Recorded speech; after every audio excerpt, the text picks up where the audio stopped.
চোখে দেখলেন আজান হচ্ছে, এই বুড়িশ্বর মধ্যপাড়া আজান হচ্ছে, আপনি চা স্টলের মধ্যে চা খাচ্ছেন, জোহরের নামাজের খবর নাই, হাই রে আসর নামাজের খবর নাই, মাগরিব এশারের খবর নাই। আপনি দেখলেন বুড়িশ্বর মধ্যপাড়া কবরস্থানের কবরবাসীদের জন্য মসজিদ সংলগ্ন মক্তবের মাঠে ওয়াজ হচ্ছে, আপনি মোবাইল নিয়ে ব্যস্ত, ফেসবুক নিয়ে ব্যস্ত, ইউটিউব নিয়ে ব্যস্ত, বিবি নিয়ে ব্যস্ত। হায়রে চোখের সামনে দেখলেন একগুলো চলে যাচ্ছে। আমার ভাইয়েরা বাবারা, কবর জিয়ারত, কত মানুষ কবর, আপনি কবর জিয়ারত করলেন না। আজকের মাহফিলটা হলো কবরবাসীদের জন্য।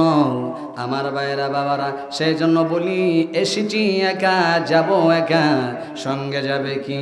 সঙ্গে যাবে দুটি নাম, আল্লাহ ও নবীজি। ঠিক কিনা?